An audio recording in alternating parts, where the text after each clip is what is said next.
हाँ तो आम लिखी मु खेले ना नेगेटिव सेंटेंस आसला नेगेटिव सेंटेंस रे आम कौन करथिले subject plus do or does plus not plus verb आसीबो वर्ब 1 ही आसीबो काना डू डज आसीगले पिला माने आ वर्ब 5 रहबो नै कहीं वर्ब 5 आम गोटे थर यूज करिया जदि हेल्पिंग वर्ब रे यूज करछे ताले मेन वर्ब रे यूज होबो नाही जदि मेन वर्ब रे यूज करछो हेल्पिंग वर्ब तो नथिबो बुझि परछो तो मु खेले नाही कोन हो आई डू और डज हो I do not for one best for one I do not play बुझि होछि ब्रह्मानंद किशोर बुझि होछि पिले माने श्रुति बुझि होछि तो आई डू नॉट प्ले एठी हला सब्जेक्ट केस है तापर हेल्पिंग वर्ब आसला डू तापर नॉट आसला तापर मेन वर्ब आसला बा जो हमर वर्ब आसला ताहले तुमको जदि पचरा जेबो प्रेजेंट सिंपल टेंस फॉर्म रे हेल्पिंग वर्ब है कि को वर्ब गुडा को यूज करा जाए कौन कहबो हेल्पिंग वर्ब किए हुए डू आउट डज बुझ परछो अरे हेल्पिंग वर्ब डू आउट डज होनी तो एठी हेल्पिंग वर्ब या मेन वर्ब ये हलानी मेन वर्ब रो for one forms base forms मूल रूपटा तापर ये हला हेल्पिंग वर्ब ओके से माने पढंती नाही कोन हबो दे कोन आसीबो डू नॉट रीड अरे subject plus do or does भितर गोटे आसीबो दे जेहेतु सब्जेक्ट अछि प्लूरल अछि के आसीबो दे सब्जेक्ट अछि प्लूरल अछि हेल्पिंग वर्ब के आसीबो प्लूरल वर्ब तो ही आसीबो डू आसीबो तापर नॉट तापर वर्ब दैट मेन वर्ब के से इस सेंटेंस में मेन वर्ब के मेन वर्ब के से रीड हेल्पिंग वर्ब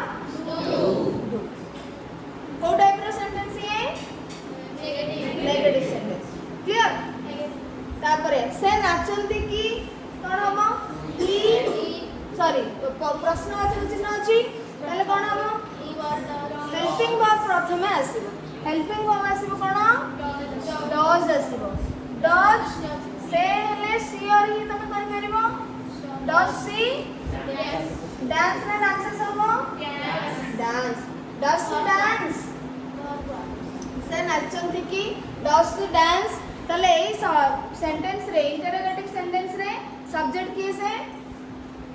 सब्जेक्ट के सी इज सब्जेक्ट प्रेडिकेट के डज आउ डांस प्रेडिकेट रो पार्ट स्प्लिट हे कोची मझी रे सब्जेक्ट रही छै डज टा को वर्ब सुचित डज टा को वर्ब हेल्पिंग वर्ब डांस ताले हम जो इंटरोगेटिव सेंटेंस रे लिखितले do or does plus subject plus main verb माने बेस फॉर्म के आसीबो बा फर्स्ट फॉर्म के आसीबो ताले आसीला डज से डांस और तमे करि परबो डज ही डांस मध्ये करी तुमे गाओ की डू यू सिंग तासीमो डू यू सिंग एते कलर बुझना डू यू सिंग तो डू एठी असला हेल्पिंग वर्ब ए यू हैला सब्जेक्ट सिंग हैला verb one the main verb हैला हितेन दौड़े की very good does Hiten run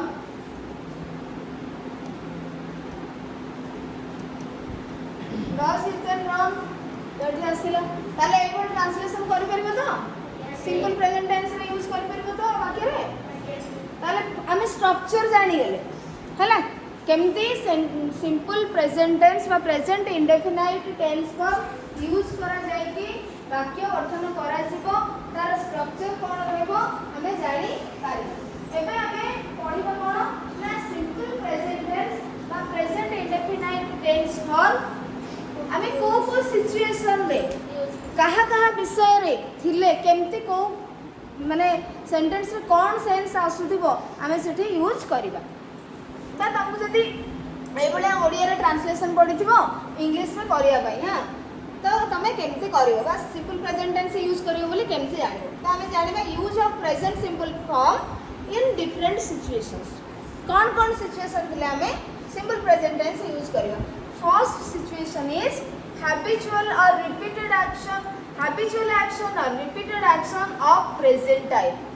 present time रो वर्तमान समय रो जदि वाक्य तुमको जना पड़ुची ओडिया रे तुमको कहै सेंटेंस रो जना पड़ुची जे कार्यटी रिपीटेडली होची वर्तमान समय रे होची रिपीटेडली होची पास्ट कथा नुह कि फ्यूचर कथा नुह वर्तमान रो कथा होची एवं सेटा रिपीटेडली होची बा हैबिट जनकर अछि हैबिचुअल एक्शन अभ्यासगत कार्य होची बा बारंबार कार्य होची ताले सेठी आमे कोन करबा ट्रांसलेशन करला बेलको सिंपल प्रेजेंट टेंस यूज करबा बा सेही भली कथा विषय रे जति आमे कहिबा ताले आमे सिंपल प्रेजेंट टेंस यूज करबा क्लियर ताले देखो फर्स्ट देखो हैबिचुअल एक्शन और repeated action Sheela gets up early in the morning Sheela मु कहली कि ट्रांसलेशन करो शीला सब बेले सकाळू जल्दी उठे तो सब बेले माने शीला सकाळू जल्दी उठे माने कोन से सब बेले जणा पड़छ सकाळू जल्दी उठे मु कोन कहूची आज उठिची बोली सकाळू जल्दी उठे अच्छा आ पूर्व मु आ गोटे जिंस कहया को भूली गेली मु कहली से नाचंती से माने खेलंती से माने गांती आमे माने पढू मु जाए एठी कार्य केते बेले शेष होची जणा पड़छ कि जणा पड़छ जणा पड़ू नाही सेथिबे आमे आको इंडेफिनाइट कहूचे डेफिनाइट टाइम हमको जणा पड़नी मु जाए मु स्कूल को सब बेले जाए सब दिन जाए किंतु केते बेले सरुची किछि जणा पड़ू नाही को टाइम रे भी जाउची किछि जणा नाही सेथिरे कंप्लीशन ऑफ एक्शन ही जणा नहीं completion of action is not known here को टाइम रे सरुची सेथिबे आको हम इंडेफिनाइट फॉर्म कहूचे तो एठी मु कहली कि शीला सकाळे जल्दी उठे ता माने कोन एथु जणा पड़ची रिपीटेड होची एटा बारंबार होची बा अभ्यास तार हैबिचुअल एक्शन बुझी पारछ अभ्यास अछि बोली तो से सबले जल्दी उठुची सेतबे एटा अछि हैबिचुअल एक्शन तो शीला आसिला सब्जेक्ट कोन हम कहथले सब्जेक्ट प्लस वर्ब 1 और वर्ब 5 तेणु हमर सब्जेक्ट की एठी शीला सब्जेक्ट वर्ब कोन आसिला gets off early in the morning ये रहला अलगा सब वर्ब फॉर्म रहला सब्जेक्ट प्लस वर्ब 5 देला बिकॉज़ शीला होची थर्ड पर्सन सिंगुलर नंबर बुझी होची कि नहीं जे बुझी होची सोनाली बुझी होची पिला माने रेणुबाणा प्रियंका श्रद्धांजलि बुझी होची शीला गेट्स अप एस लागला ना नहीं थर्ड पर्सन सिंगुलर नंबर तो early in the morning next दिबा ये होची हैबिचुअल एक्शन सेति पई हमें सब्जेक्ट प्लस वर्ब 5 यूज करले she goes to school every day माने तार एटा अभ्यास न से रिपीटेड एक्शन एटा अभ्यासगत कार्य नै एटा रिपीटेड एक्शन बारंबार करा जाउची सब दिन होउची तणो सब्जेक्ट असला सी गोस असला वर्ब 5 सब्जेक्ट प्लस वर्ब 5 हैला बाकी जहा थिबो तमे लगेलो she goes to school every day my mother goes to temple every day तो माय मदर असला सब्जेक्ट गोस असला वर्ब 5 तापर आ जहा असला my mother goes to temple every day रो जाना पड़ुची रिपीटेड होउची बोली नेक्स्ट राजेश मेक्स आइडल्स तो राजेश मेक्स आइडल्स माने कोन राजेश मूर्ति तयारी करंती तासे करूछंती रिपीटेडली से करूछंती तटी रिपीटेड एक्शन आसिला ता माने राजेश ला subject third person singular number रहला सेति पई वर्ब 5 गेला तापर आइडल्स एटा हला ऑब्जेक्ट आर हेडमास्टर हैबिचुअल एक्शन होची तमे जोटा अभ्यास करके करिथि किंतु एटा तो तार वृत्ति ना रिपीट करछ सबले करछंती सेटा रिपीटेड एक्शन हे परियो हां प्रोफेशन ये रे मध्ये एटा को हमें प्रेजेंट टाइम रो प्रोफेशन विषय यदि कार प्रोफेशन विषय रे कहउतिबा ताहले सेटा रे हमें प्रेजेंट सिंपल यूज करियो हैना सो आई राजेश हैबिट भीतर कोन हैबिट होची आमे ताको उद्देश्यमूलक भाबरे हमर आवश्यक बोली आमे करिथिबा बा हमको भल लागुथि बोली आमे सेटा को करि ही थिबा हमको पाठ पढिबार अछि जल्दी उठिबा जल्दी सोइबा अभ्यास करबा को पडिबो बुझि मारछ कि नहीं माला त हमको कोन तमे कहि परिबो कि राति रे सोइला बेल को मुटे मेडिटेशन करिया को भल लागे तो सेटा तुमको भल लागुछि बोली तुम हैबिट करिछ बा सकाळ उठिला बेल को तुमको मेडिटेशन करिया भल लागुछि त तुम सेटा को करूछ हैबिट हला ओके मिछ कहबा अभ्यास जण को मिछ कहबा भल लागुछि बोली से मिछ कहूछि ताको कहि कहि कि तार अभ्यास कथा हो जाइछि बुझि परछ कि नहीं आउ सत कहवा अभ्यास सत कह जन भल लगे सत कही अभ्यास सत कहवा सब अभ्यास से मिछ कही पारती ना habit that is habitual action रास्ता गला बेले सब गछपत्र आम लगे से आमको भल लगे आम अभ्यास करके रखीचे अभ्यासगत कार्य साप को देखिले लांगुड़ करके बुलेवा से अभ्यासगत कार्य माने कि आमर जो थिला कौन ना विकास विकास थिला से साप स्नेक देखला माने आज्ञा तो से कौन कर कैंपस भितर दौड़ी जीव आउ धरब सीधा तो तार से अभ्यास गत बैच रहा तेणु अभ्यास है ओके ठीक अच्छे तुम जहाँ कहल कौन निकनेम मन ओके ओके नेक्स्ट पिला देखा आर हेडमास्टर टीचर्स अस इकोनॉमिक्स एटा कौन अभ्यासगत कार्य एटा रिपीटेड एक्शन होची माने से सब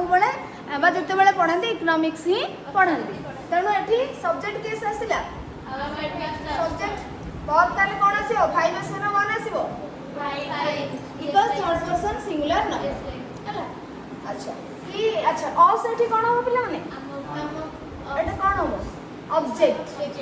ऑब्जेक्ट माने डायरेक्ट इनडायरेक्ट ऑब्जेक्ट दीटा देखो हो गोटा एटा ना डायरेक्ट ऑब्जेक्ट एटा ना इनडायरेक्ट ऑब्जेक्ट माने पकेबो transitive verb okay so he does not negative sentence आसला he does not do his homework timely से तांकर अभ्यास से टाइमली केबे करंती नाही रिपीट होची तांकर अभ्यास मध्ये सेटा कहबे करबी तो करबी कहि करी लेट हो जइथु आ करि पारी नथिबे तेनु करी टाइम रे से करंती नाही सो ही आसिला सब्जेक्ट डज नेगेटिव सेंटेंस रहला से सब्जेक्ट करे हेल्पिंग वर्ब आसिला डज तापर नॉट मेन वर्ब होची डू बुझी परला एटी मेन वर्ब केमती हेची डू आउ हेल्पिंग वर्ब मध्ये से डू वर्ब हिच तुमको कही एग्जांपल दबा पे हाँ तो ये हेल्पिंग वर्ब मध्ये है डू वर्ब आउ मेन वर्ब मध्ये है बुझी परलो तो डू वर्ब को आमे डू वर्ब को बा डू डज को मेन वर्ब भी करि परिबा हेल्पिंग वर्ब मध्ये करि परिबा माने रखो एटा हैला वर्क मध्ये वर्क विषय कहि परे ठीक अछि तो आपरे आसला they do not play with us से माने हम सहित खेलंती नाही माने एटा कोन रिपीटेडली हो नाही से आज भी खेलु ना काली भी खेली नथिले एमती तो से आम संगे खेलु ना बारंबार से जिस होची तेणु करी ये हला सब्जेक्ट प्लूरल रहिला थर्ड पर्सन थिले मतलब प्लूरल रहिला से डू आसला डज न आस तापरे नॉट तापरे वर्ब 1 ये हला वर्ब 1 तापरे रहिला तो subject plus do plus not plus verb 1 subject plus does plus not plus verb 1 present simple tense form सरी गला गोटे पॉइंट सरीला हाँ गोटे पॉइंट सरला बा गोटे सिचुएशन सरला ना देन हमर अछि कोन टाइम एक्सप्रेशंस ऑफ अच्छा आ विषय हम जाने तमे केमिति जानिबो गोटे सेंटेंस रो केम जानिबो एटा हैबिचुअल एक्शन कि रिपीटेड एक्शन प्रेजेंट टाइम कथा हमें कथा होचे वर्तमान केमिति जानिबो ना जदी से वाक्य रे एई सब टाइम एक्सप्रेशन थिबो सेंटेंस रे जदी थिबो एवरीडे टाइम एक्सप्रेशंस अर्थात समय विषय कहूथिबा शब्द गुडी को जदि एई भलिया थिबो से सब बळे मंदिर जांती से सबुदिन राति घर को फेरती लेट बा लेट रे घर डेरी रे घर को फेरती every day every night seldom क्वचित नेवर कदापि नुहे रेयरली क्वचित यूजुअली साधारणतः डेली प्रतिदिन बा दैनिक जनरली साधारणतः ऑलवेज सबुबले वन्स अ वीक सप्ताह को थरे माने प्रति सप्ताह रे थरे रिपीट होची रिपीटेड एक्शन ऑफन माने अनेक थर बा बहुत थर बहुत समय रे समटाइम्स बेले बेले वन्स अ डे दिन को थरे ट्वाइस ए मंथ मास को दी थर सॉरी ट्वाइस ए मंथ मास को दी थर तो ये जो रिपीटेड होची मास को दी थर रिपीट होची पर नेक्स्ट मंथ रे दी थर आसीबो तो दिन को थरे आज थरे होची काली थरे हबो तेणु एई भली टाइम एक्सप्रेशन जदि तमर थिबो ताहले सेही सेंटेंस गुडी करे तमे present simple tense form use करी ट्रांसलेशन करिला बेलू बा तमे कहिला बेलू खाली कोन ट्रांसलेशन आमे इंग्लिश रे भी कथावार्ता करबा तो जेते बेले तमे सेही सिचुएशन विषय कहबो रिपीटेड एक्शन बा हैबिचुअल एक्शन विषय of present time so you should use present simple tense form बा प्रेजेंट इंडेफिनिट टेंस फॉर्म बुझी पारलो ठीक अछि नेक्स्ट पॉइंट हला में नेक्स्ट क्लास में पढिबो ठीक अच्छे ताले